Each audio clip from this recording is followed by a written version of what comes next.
성도 여러분 안녕하셨어요? 살다 보면 뜻하지 않은 그런 일들이 이렇게 생기곤 하죠. 제가 신 목사님께 전화 받은 게 한 5시 반쯤 전화 받았어요. 목사님 비행기가 캔슬됐습니다. 1시 반부터 기다리던 비행기인데 밀리고 하더니 캔슬됐대요. 그래서 잘 이해가 안 가서 그런 일도 있나. 티켓은 다 팔았을 거 아니에요, 그죠? 네, 어쨌든 그래서 그 공항에서 마음 졸이고 있었을 우리 신 목사님 마음이 어땠을까 생각하니까 참 안 됐다 하는 생각이 들었습니다. 네. 어쨌든 뭐 하나님의 섭리가 있겠죠.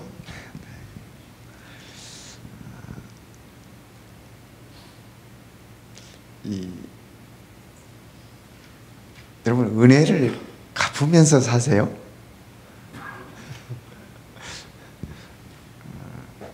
우리가 이 은혜 얘기를 많이 하잖아요, 그죠? 하나님의 은혜에 관해서도 얘기하고 부모님의 은혜에 관해서도 얘기하고 하는데 은혜는 갚을 수 있는 게 아니에요. 갚을 수 있으면 그는 은혜가 아니에요, 그렇죠? 또 은혜는 갚아지는 것도 아니에요. 그래서 우리가 하나님의 은혜는 그냥 은혜로 받으시면 되는 것 같아요. 우리 부모님들이 자녀들에게 이렇게 자녀들은 부모님의 은혜라고 표현하지만은 그죠? 우리 부모님들이 그거를 내가 은혜로 베풀었다고 생각도 안 하시고 또 그것이 자녀들에게서 갚아져서 돌아오리라고 기대도 하지 않습니다. 그래서 우리가 신앙생활 하면서도 하나님의 은혜에 대해서 내가 어떻게 갚아봐야지, 보답해봐야지 하고 신앙을 하면 이건 엄청난 스트레스가 우리에게 되고 또 하나님께서 보셨을 때 가당치도 않은 얘기고, 그죠? 그렇습니다. 그래서 우리가 하나님의 은혜를 은혜로 편안하게 받는 것도 이것도 이게 신앙생활인 것 같아요. 또 믿음 생활이고 또 그래서 바울도 그런 얘기 했잖아요. 은혜를 이렇게 값으로 지불할 수 있다면 그것은 은혜가 아니다라고 그렇게 이미 얘기하셨어요. 그래서 오늘 우리들에게 베풀어지는 하나님의 은혜가 참 구구절절 구석구석 얼마나 많은지 몰라요, 그죠? 그런데 우리가 그저 감사하는 마음으로 이렇게 즐거운 마음으로 이렇게 하나님께 나아가는 것뿐이지 우리가 그것을 갚을 수도 없고 갚을 힘도 없고 능력도 없고 우리가 그렇습니다. 그래서 그를 갚으려고 하면은 이미 그것은 은혜가 아니에요, 내게는. 그렇죠? 그래서 은혜는 우리가 하나님의 베푸심을 그대로 받아들이는 게 하나님의 은혜를 참된 은혜로 느끼고 받는 것이다라는 것을 말씀을 드리고 싶어요. 우리가 늘 곁에 있지만은 별로 고마운 걸 모르고 사는 것들도 많죠. 늘 피아노 반주가 있다고 오늘 피아노 반주가 없으니까 영 좀 거시기하죠. 늘 항상 있으니까 당연히 있으려니. 근데 기타 반주에 찬양해도 좋네요. 우리 임지사님 손가락이 많이 아프시대. 기타를 안 치시다가 오랜만에 저 세주를 누르시려니 손가락이 얼마나 아프시겠어요. 거의 구둑살이 베개야 좀 이제 되는데, 그죠? 근데 어쨌든 그것도 좋네요. 우리 최인호 씨랑 연주희 부부가 한국에 나갔어요. 부모님들 뵈러. 그래서 이렇게 없으니까 그래도 있다가 없으니까 그 고마운 게 느껴지지 않습니까? 네, 참 감사합니다. 오늘 우리가 에베소서 가십시다. 에베소서 3장 가겠습니다. 네, 3장. 우리 1절부터 한번 함께 읽으실까요? 이 3장은 두 부분으로 쓰여져 있어요. 1절부터 13절까지 있고 14절부터 이제 마지막 절까지 있는데 성경을 읽는다는 마음으로 차분하게 1절부터 우리 한번 읽어보십시다. 이러므로 시작. 이러므로 그리스도 예수의 일로 너희 이방인을 위하여 갇힌 자 된 나 바울이 말하거니와 너희를 위하여 내게 주신 하나님의 그 은혜의 경륜을 너희가 들었을 터이라. 곧 계시로 내게 비밀을 알게 하신 것은 내가 먼저 간단히 기록함과 같으니 그것을 읽으면 내가 그리스도의 비밀을 깨달은 것을 너희가 알 수 있으리라. 이제 그의 거룩한 사도들과 선지자들에게 성령으로 나타내신 것 같이 다른 세대에서는 사람의 아들들에게 알리지 아니하셨으니 이는 이방인들이 복음으로 말미암아 그리스도 안에서 함께 상속자가 되고 함께 지체가 되고 함께 약속에 참여하는 자가 됨이라. 이 복음을 위하여 그의 능력이 역사하시는 대로 내게 주신 하나님의 은혜의 선물을 따라 내가 일꾼이 되었노라. 모든 성도 중에 지극히 작은 자보다 더 작은 나에게 이 은혜를 주신 것은 측량할 수 없는 그리스도의 풍성함을 이방인에게 전하게 하시고 영원부터 만물을 창조하신 하나님 속에 감춰졌던 비밀의 경륜이 어떠한 것을 드러내게 하려 하심이라. 이는 이제 교회로 말미암아 하늘에 있는 통치자들과 권세들에게 하나님의 각종 지혜를 알게 하려 하심이니 곧 영원부터 우리 주 예수 안에서 예정하신 뜻대로 하신 것이라. 우리가 그 안에서 그를 믿음으로 말미암아 담대함과 확신을 가지고 하나님께 나아감을 얻느니라. 그러므로 너희에게 구하노니 너희를 위한 나의 여러 환난에 대하여 낙심하지 말라. 이는 너희의 영광이니라. 네, 여기까지 읽었습니다. 참 잘 읽으셨습니다. 네. 오늘 이 말씀을 이렇게 읽으시면서 여러분들이 느끼셨는지 모르겠어요. 믿음이라고 하는 건, 그죠? 내가 믿음으로 예수를 내 마음속에 받아들이면 이거는 집단적인 결단이에요? 개인적인 결단이에요? 개인적인 결단이에요. 그렇죠? 믿음으로 내가 예수를 영접했다. 믿음으로 내가 침례를 받았다. 이거는 개인적인 결단이에요. 그런데 일단 그렇게 개인적인 결단을 통해서 하나님의 자녀가 되면 그때부터는 이 신앙 공동체라고, 교회라고 하는 공동체 안에 들어오는 것은 필연적인 것이에요. 필연적인. 그래서 바울도 오늘 에베소서 얘기하는 것처럼 함께 상속자가 되고, 그죠? 함께 이렇게 계속 얘기하고 계시는 것을 우리가 봅니다. 그리스도 안에서 이 그리스도의 몸인 교회가 되고 교회의 일원이 되고 이렇게 얘기를 합니다. 구약 성경에서 말하는 이 교회는, 그죠? 구약 성경에서 말하는 하나님의 백성 하면 이스라엘이었습니다. 그런데 신약에 와서는 하나님의 백성 하면 이스라엘, 물론 구약에도 이스라엘 백성들을 통해서 이방인들이 이렇게 하나님의 백성 안으로 들어오신 분들이 있어요. 그러나 신약에 와서는 이 하나님의 백성 하면은 이스라엘만을 얘기하는 것이 아니라 이방 전체를 얘기하고 있는 것을 우리는 알 수 있습니다. 그래서 구약에서의 교회의 개념과 신약에서의 교회의 개념이 약간의 차이가 있습니다.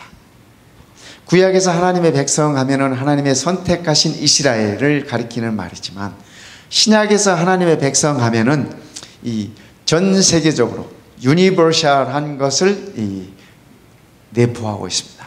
그래서 바울의 얘기는 하나님께서 나를 이방인의 일꾼으로 세웠다. 복음을 널리 이렇게 펼치기 위해서. 사도행전 1장 8절에 보면 왜 그렇게 말씀하셨잖아요.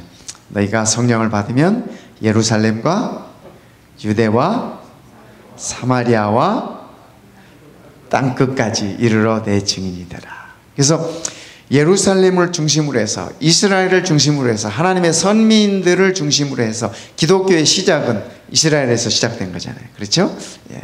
유대인에서부터 시작된 거니까 그렇게 해서 이 복음이 전 세계적으로 이렇게 확산될 것을 예수님께서 말씀을 하셨습니다. 그래서 복음이 확산되는 그 역할을 바울이 이제 지금 감당하고 계시는 것입니다. 근데 바울은 그 사실을 얘기를 하면서 하나님의 비밀로서, 그리스도의 비밀로서 교회를 지금 얘기를 하고 있습니다. 아까 우리 이 6절로 한번 다시 가보겠습니다. 6절에서 바울은 이렇게 얘기해요. 너희가 그리스도 안에서 이는 이방인들이 복음으로 말미암아 그리스도 예수 안에서 함께 상속자가 되고 또 함께 뭐가 되고 지체가 되고 함께 약속에 참여하는 자가 됨이라. 이 그리스도인 공동체를 교회를 얘기하고 있습니다. 교회를.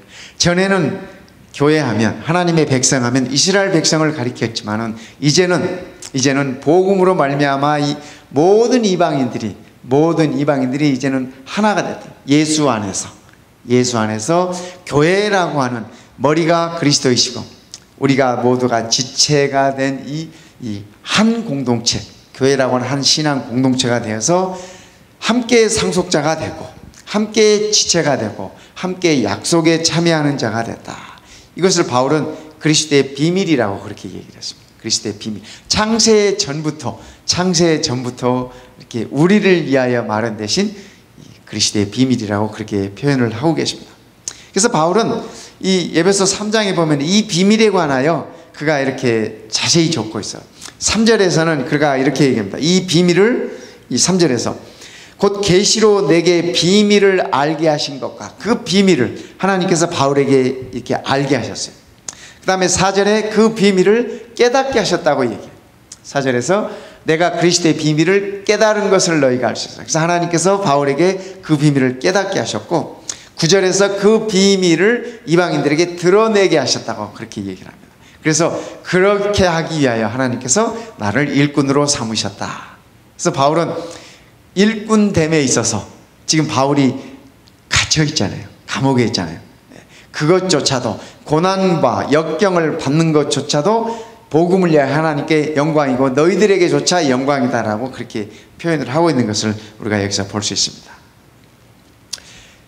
후사가 뭐예요? 후사가 6절에 함께 그리스도 안에서 함께 후사가 됐다고 하는 후사가 뭡니까? 네? 아, 상속자. 예. 감사합니다. 그렇죠. 뭐 좀 상속 좀 받아보신 적 있어요?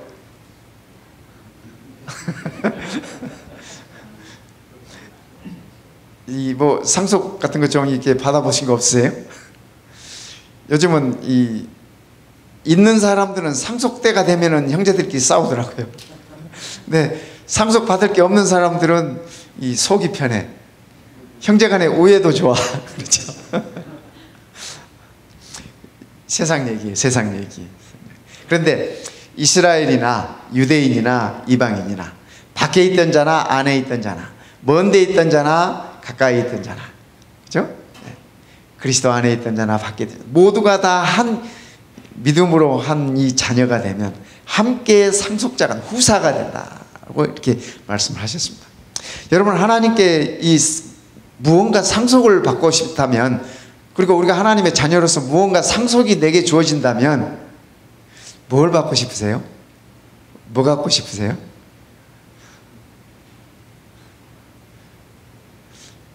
생각 안 해보셨어요? 하나님께서 내게 상속을 주신다면 이거는 갖고 싶다. 뭐 떠오르는 거 없으세요?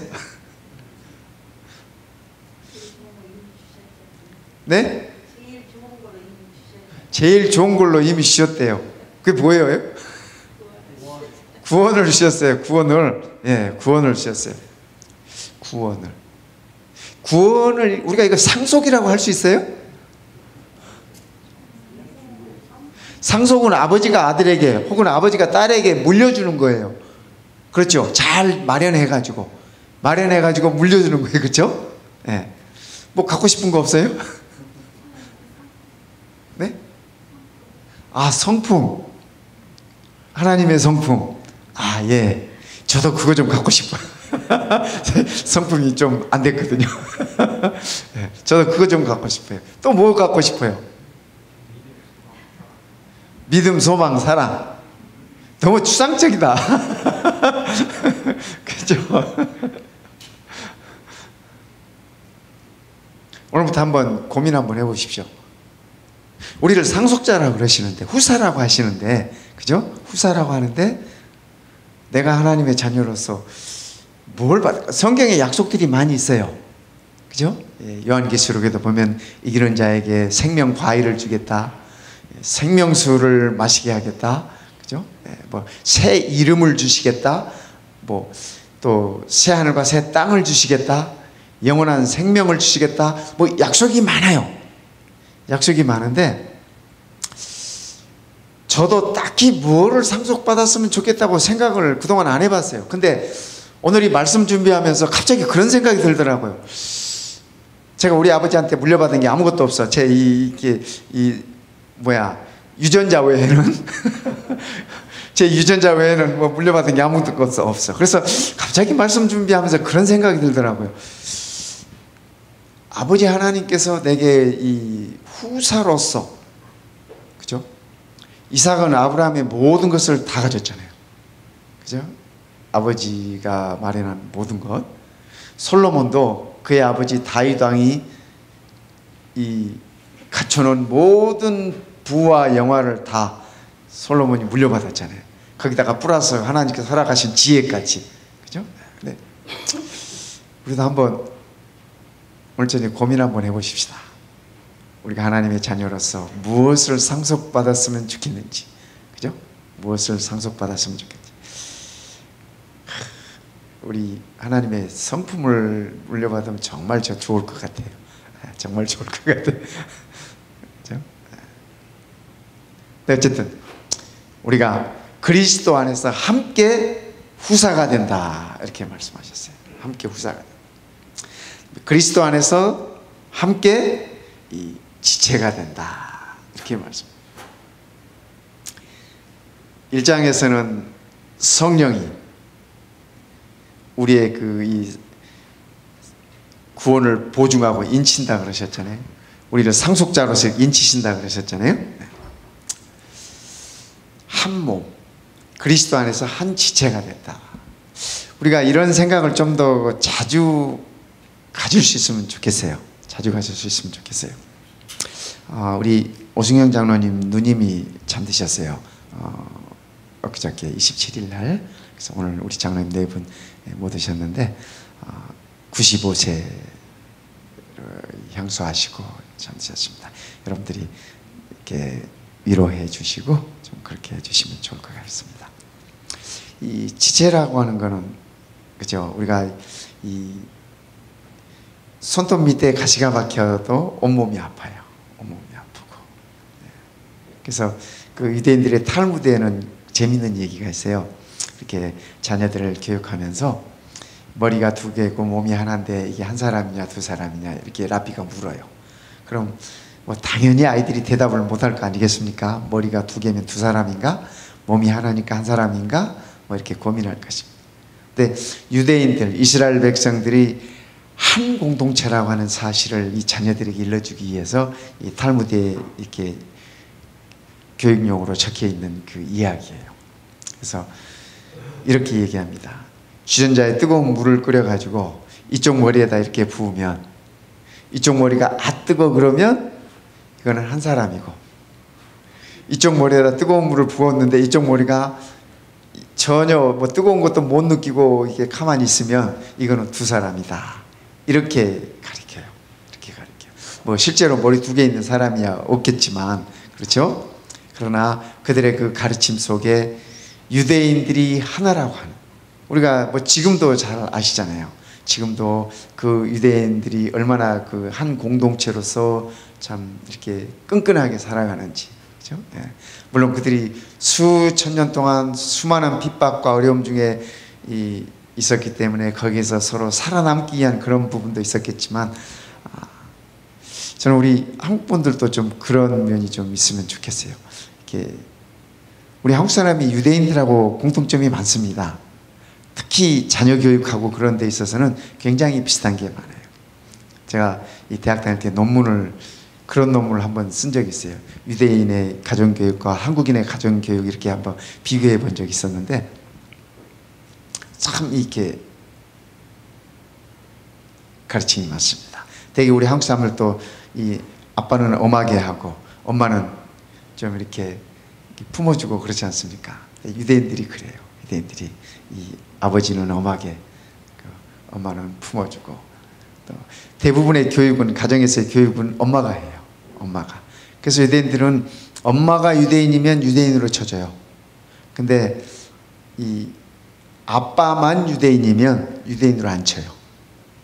왜냐하면 이 어머니의 교육과 영향을 그만큼 중요시 여기는 겁니다. 어쨌든 이 유대인들이 이렇게 이 지체라고 하는 그러한 사상이 강하지 않습니까?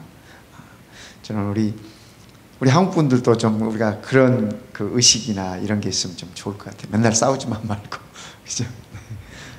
근데 우리가 하나님의 자녀가 되면, 그리스도 안에서 한 지체다, 이렇게 얘기를 하고 있습니다. 이 지체는 이게 좋은 지체, 나쁜 지체가 없잖아요. 다 똑같잖아요. 그죠? 뭐 마라톤 하면 면류관은 머리가 있으니까 머리는 좋고, 뭐 발은 뭐 쭉 뛰기만 했으니까 뭐 그런 거 아니잖아요. 다 한 몸이잖아요. 그죠? 그래서 이 교회가 그렇다고 하는 얘기를 바울은 우리들에게 일러주고 있습니다. 그 다음에 함께 약속에 참여하는 자가 된다. 함께 약속에 참여하는.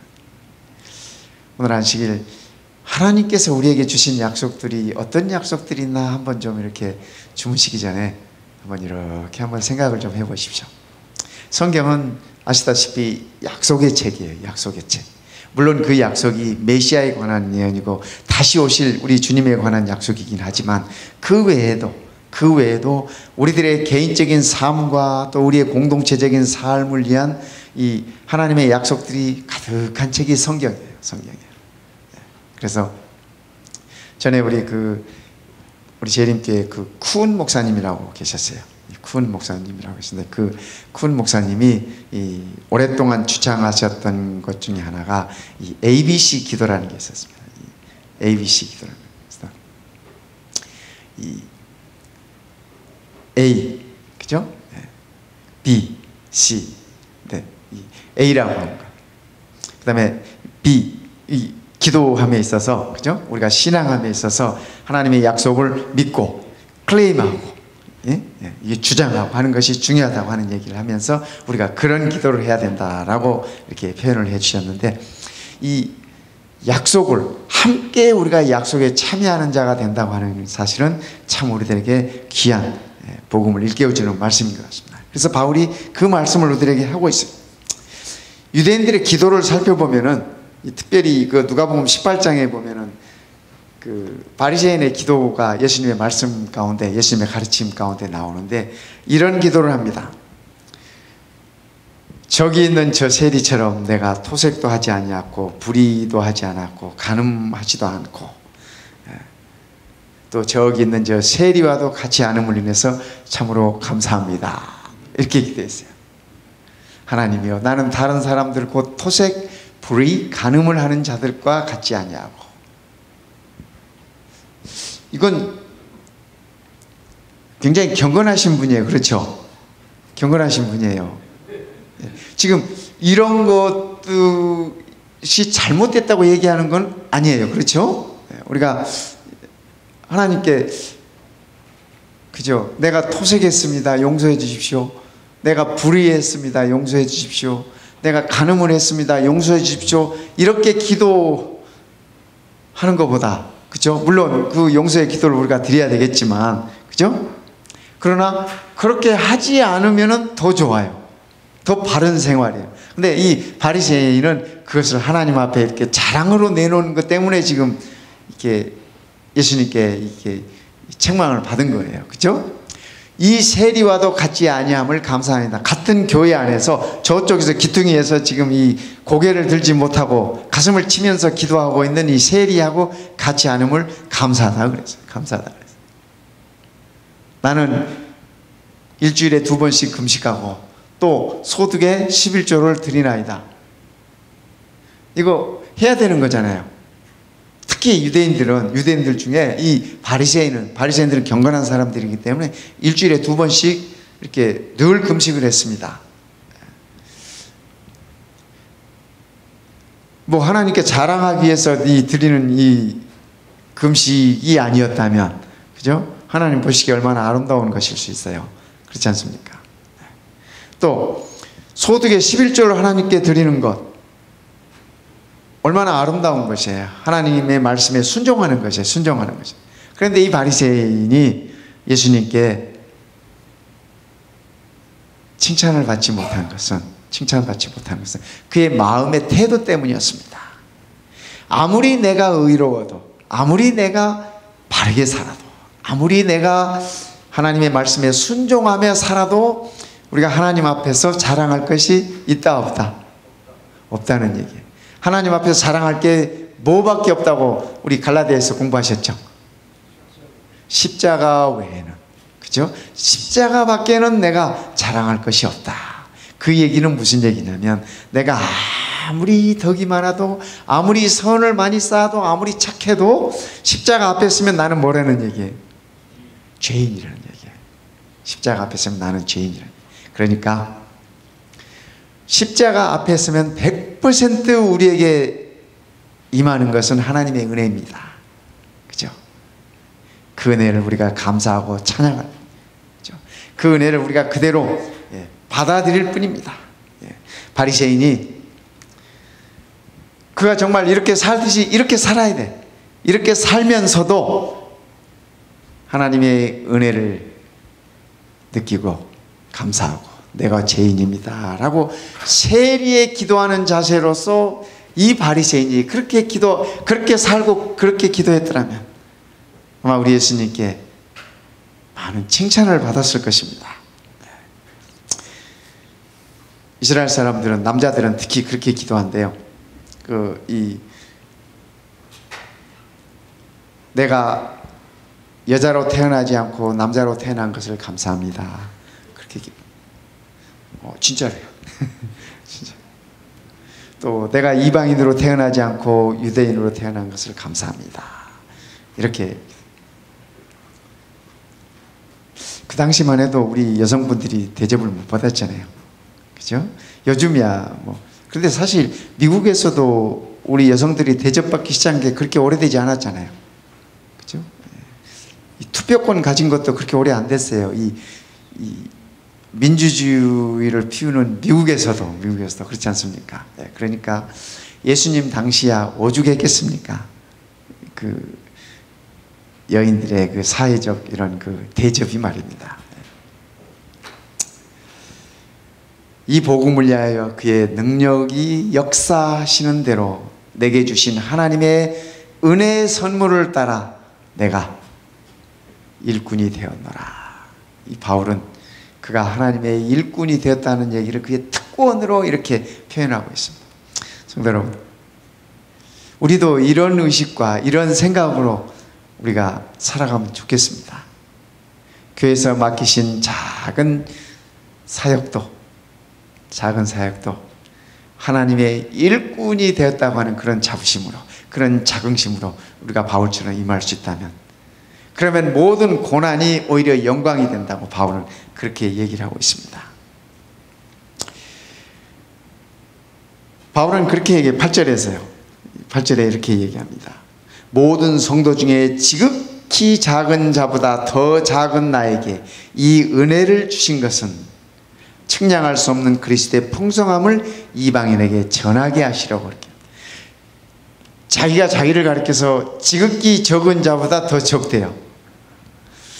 여러분, 이 말씀이 좀 이해가 되세요? 바울이 지금 사도예요. 그렇죠? 에베소 교인들이 봤을 때 바울을 지극히 적은 자라고 느껴지겠어요? 그죠?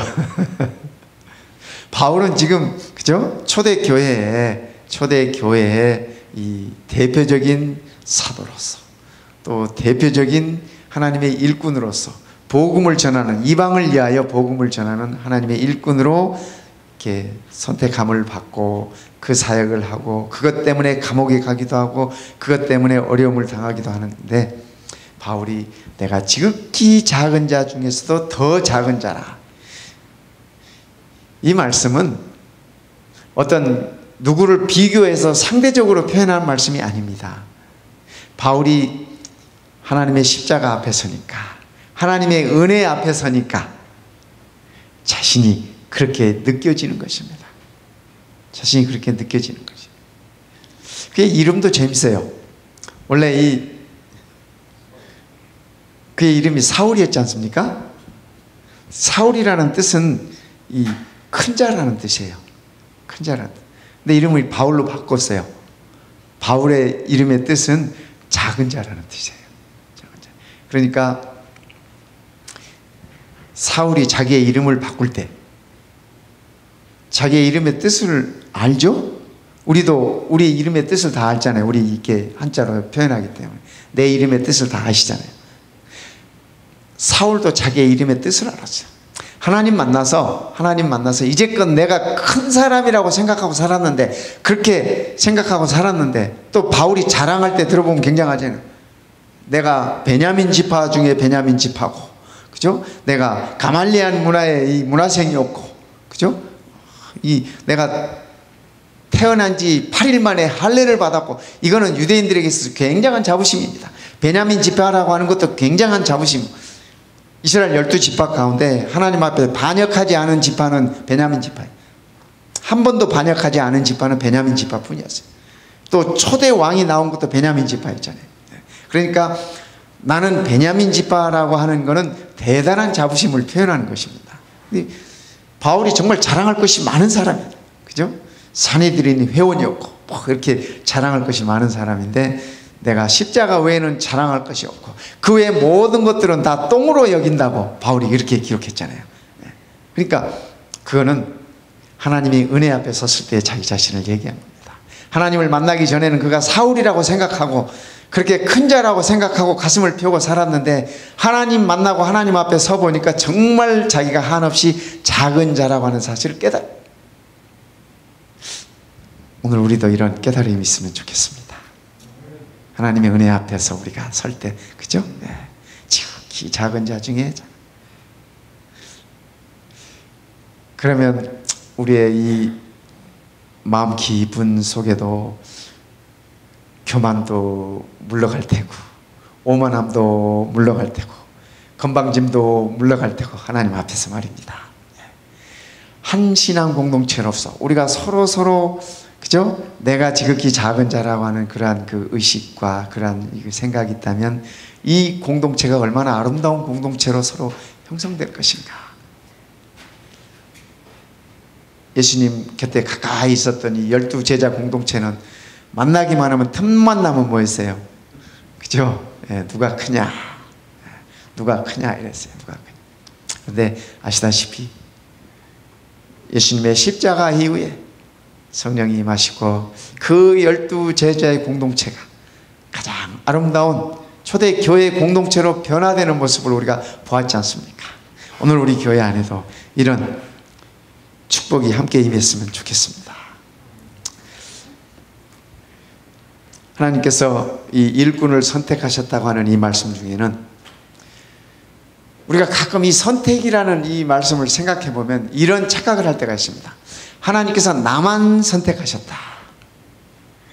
이스라엘 백성들이 이렇게 이 간과한 것이 그것이었습니다. 온 세상 이 민족 중에 자기 민족만 선택했다, 우리만 선택받았다 라는 착각 속에 그들이 있어서 하나님께서 이루고자 하셨던 그 축복의 통로가 되지 못한 것입니다. 오늘 우리도 하나님께서 선택하셨음에 틀림없습니다. 그러나 하나님께서 나만 선택하신 것이 아닙니다. 다른 모든 이방인들도 하나님께서 그 선택 가운데 들어오기를 원하시는 것입니다. 그래서 그 일을 위하여 나를 사용하신다는 것이에요. 바울이 여기서 나를 하나님께서 선택하셨다고 하시는 말씀을 하는 것은 바로 그 말씀입니다. 그래서 다른 사람에게 나누기 위하여 하나님께서 나를 선택하셨다고 하는 이런 의식이 있다면 우리의 신앙과 나눔은 참으로 복된 것이 될 것입니다. 제가 그 예루살렘에 갔을 때요, 그 유대인이 이렇게 관광 안내를 해줬어요. 이렇게. 근데 신약 성경을 끼고 있어요. 사복음서를. 뭐 관광 안내하려니까 그러겠죠. 뭐 이 이스라엘, 이 예루살렘 안내를 하려니까 성경을 끼고 있어요. 그래서 제가, 야, 저분은 신실한 그리스도인이겠구나 생각을 했어요. 그래서 점심 때 조용히 한번 물어봤어요. 예수님을 잘 믿으시나 봐요. 제가 그렇게 물어봤어요. 진짜 크리스찬이냐고 이렇게 제가 물어봤습니다. 그랬더니 자기 예수 안 믿는데요. 제가 깜짝 놀랐어요. 제가 충격받았어요. 아니 성경을 그렇게 잘 알고 사복음서를 다 끼워요. 그래서 뭐 갈릴리에 가면 갈릴리에 대한 성경전을 쫙 얘기하면서 이렇게 안내를 하고 막 그러는데, 그렇게 하는데 자기가 예수를 안 믿는데요. 그래서 아니 어떻게 그럴 수가 있느냐고. 세상 모든 사람이 예수가 메시아인 걸 알고 그가 하나님의 아들인 것을 알고 그걸 보기 위해서 이렇게 이 나라에 찾아오는 것 아니냐, 예루살렘에 찾아오는 것 아니냐. 그런데 어떻게 당신은 예수를 믿지 않습니까? 제가 쇼크 받아가지고 물었더니 그 다음 그분 대답이 더 충격이었어요. 그분이 하시는 말씀이, 하나님은 우리 유대인들만 선택했습니다 그러시더라고요. 그래서 제가 그 말에 더 충격을 받았어요. 그죠? 예수가 메시아인 것도 안 믿고, 그러니까 그분의 그 말씀 속에서 다른 민족에 대한 하나님의 이 은혜는 없다는 거예요. 그분의 표현인 즉슨. 그래서 제가 충격을 받았는데, 오늘 우리 에베소서 지금 3장에 말씀하시는 사도 바울의 말씀은, 그죠? 그분의 은혜가 유대인에서부터 시작해서 모든 이방인에게까지 다 나누어지기 위하여 자기를 선택하셨다는 거예요. 바울을 일꾼으로 삼으셨다는 것이에요. 오늘 하나님께서 우리를 선택하시고 일꾼 삼으신 이유도 단 한 가지